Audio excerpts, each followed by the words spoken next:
Every morning, shuffling and shuffling. Every morning I'm shuffling, moving things around, trying to get, trying to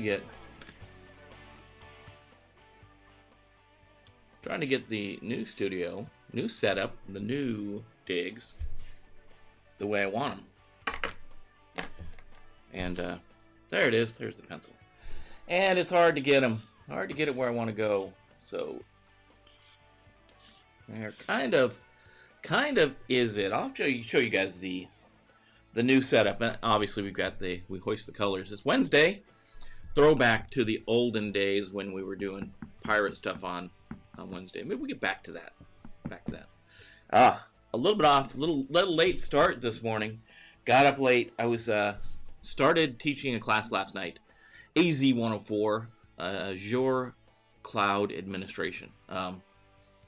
Man, I think the more I deal with the cloud, the more I dig it, man.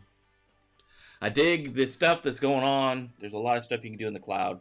A lot of advantages we can take care of. We always, security folks, they've always said, never have we liked the data on the end user's computer. That's always been a bad thing. We distribute the data, it gets out there, stuff happens like, a contractor loses all your VA data on their laptop that gets stolen out of their car. Yeah, it's not good stuff. So, what I want to talk to you about this very morning, is MFA, multi-factor authentication. We're going to take a break from talking about the cohort. Cohort, I think, is full. Today I'll know. I think cohort's full, and I think we got a good deal of mentors. 3 to 5 mentors, either part-time, can jump in when they can, whatever. Anybody that can help, I'll take the help. And some folks that maybe want to help put content together, put the training together, building a community. Like we said, building a community is that's what we're all about. But today we're talking about MFA, multi-factor authentication. Some people like to slow down and talk about two-factor authentication. Let's make it simple. Let's keep it simple. Multi-factor MFA. Multi-factor authentication is using 2 or more of the authentication types. Eric's back. Why? It's going to take a while to come through. Eric's back saying, getting back into the swing of things. Eric, we're doing it. We're getting back in the swing of things. Good to see you this morning. And yeah, we're trying to get back on track. That's why, even though I was running late this morning, that we talk a little bit, at least, about MFA, right? So identification and authentication are important in security. They're 2 steps along the way. It's how we have to, prove who we are. First, we identify ourselves, right? And then we prove that's valid. We prove that identification is valid. A lot of times we've seen this with username and passwords, right? We put username J Broad, and password is $, $0 RD, like Microsoft likes to have, the Microsoft default password. That's password, and that proves we're in. Now, we identified ourselves. We said, hey, I'm Jim. That's my identification. But now we need to prove it. How do we prove it? And for a long, far too long, that's been done with passwords. And we know passwords are not good. And we know when passwords become good and strong, people reuse them. And then we have problems like password stuffing, where you're not, due to no fault of the user has no fault at all, but a repository that has passwords is breached, and those passwords become available on the internet. And if you've reused those passwords anywhere, then you've been compromised through a password stuffing attack, where they've used your password that they found on another site on the current site. So it's bad. So we have to use multi-factor authentication. And really there's 3. If you're in Germany, right? 3, 1, 2, 3. If you're in America, 3. 3 ways of authentication. 3 methods of authentication. That's something obviously passwords, passwords. PIN numbers, like your ATM card, your PIN number, are things you know. Something you are, which is biometrics, retina scans, iris scans, hand geometry scans, fingerprint scans, those kind of things. Something you are. You're a biometric. A biometric is something you are. Most places are staying away from these. Biometrics, people are staying away from biometrics simply because when they're breached, they're breached. You can't get another fingerprint. You can't get another, I guess you could get another eyeball. Maybe you can get other fingerprints. I don't know. Definitely not an easy process. So a lot of folks are staying away from biometrics for one reason or another. There's a lot of other privacy issues around biometrics, but the thing people have kind of zeroed in on is something you have. That's the third factor, something you have, and we do this a lot. Where is my, so you have your phone. Your phone, you can have a SMS text sent to your phone, and we can say, okay, using something like that is something you have, right? I've got the phone. Theoretically, I have to have the phone to get the SMS text. We know that's not true, but it could be. Or on here, we could have something like Google Authenticator or Duo or Okta or something like that that creates a one-time password that's synchronized with the other area.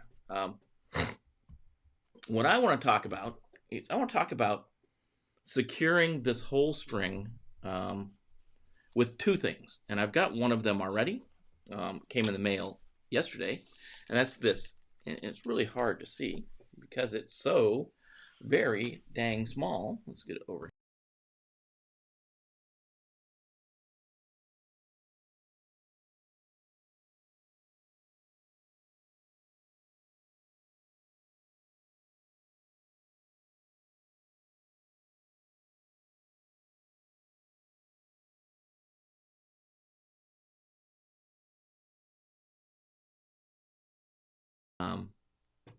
And that means it's got the USB-C type connector on one end of it, and it's near field connectivity. So it's a NFC. We can use it with our phone, right? We can get it close to the phone. We can touch our phone, kind of like using Apple Pay, but with this we can do MFA. This is the thing we will have. Because it's not tiny enough and small enough, I also got the Urban camouflage skin kit for it that'll put that on there. Now I'm ready to go through and get this set up, but I want one thing. Once I got it, I was like, holy cow, that thing is small. If you look how small this thing is, right? Look, here's a pen. How small this thing is. It's tiny. If you get this set up and you're using it for your authentication and you lose it, you're in trouble, right? So what I'm going to do is I'm going to get hold of the Yubikey and I'm going to order another Yubikey. And I'm going to have them both set up, and I'll take the second one and I will stick it in the safe. Important to have a backup with something like this. But with this and something like LastPass, we'll talk about LastPass as well, we'll be able to set up strong passwords for every site we use, and they'll be unique to every site we use, and LastPass will manage it, and then we'll have MFA everywhere we can get it with Yubikey. So password breaches aren't going away.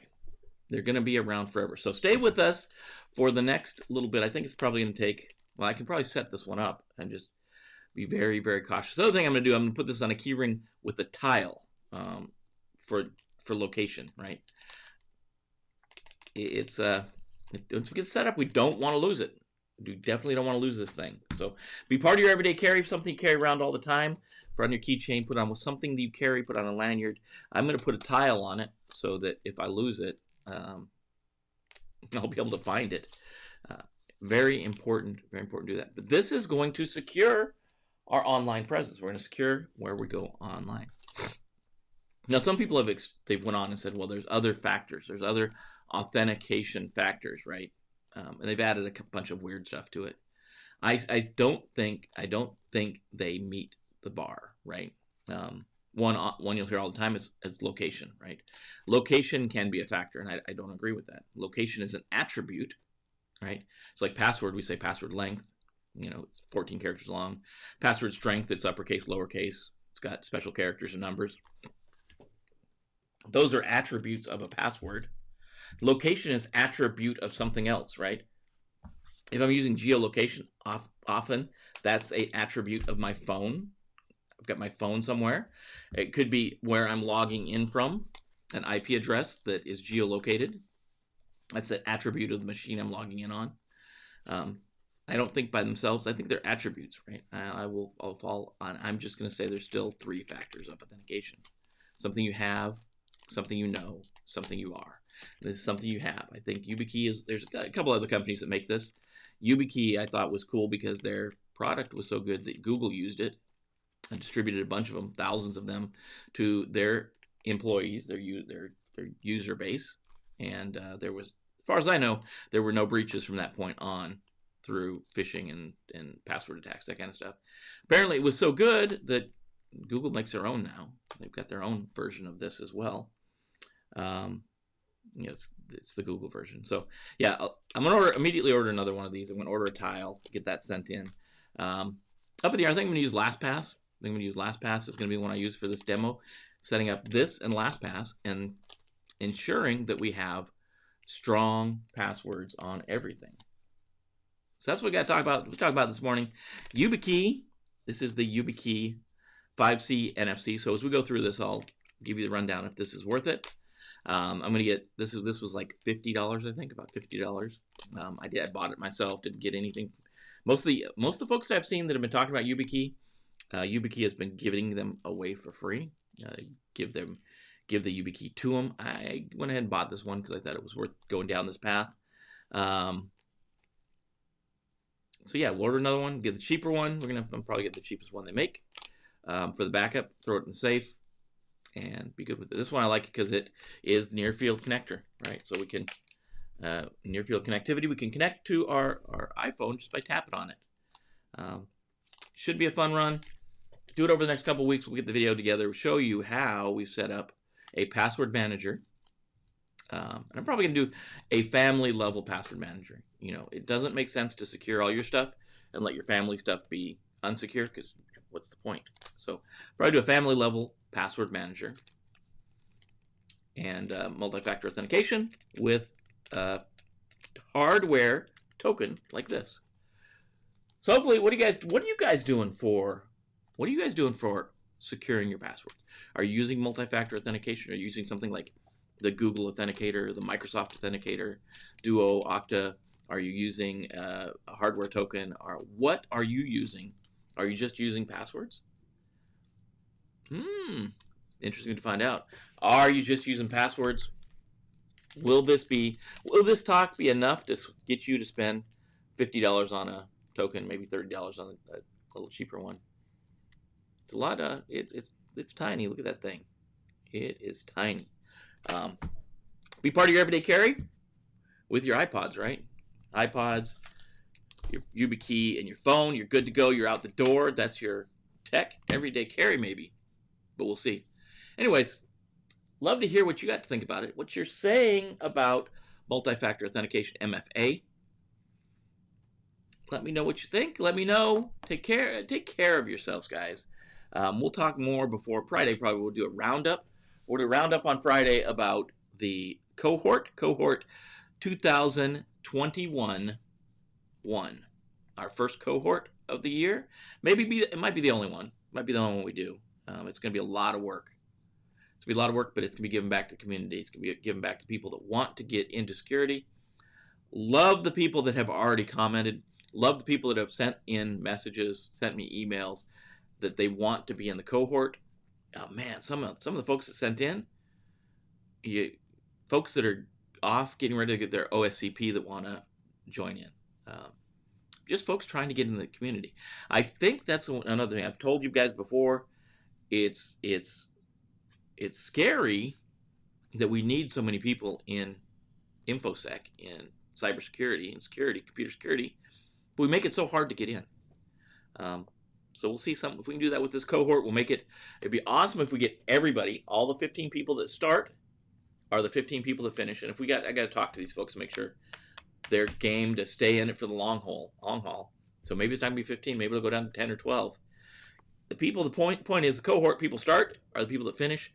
It would be awesome if when we finish, all of those people are employed in cybersecurity. or the computer security field. That would be awesome. So that's the point of all of it. So stay with us, stay tuned. We'll talk more about that on Friday. I might even do a special. Maybe we'll do a Cyber Day Night Live edition where we drink a beer and talk about what happened this week. I think it's important. I think it's good. Anyways, Mike Bravo was going to say go get some. I'm going to say take care of your friends, your family, coworkers. Take care of each other. And we will see you tomorrow morning. I'm out of here.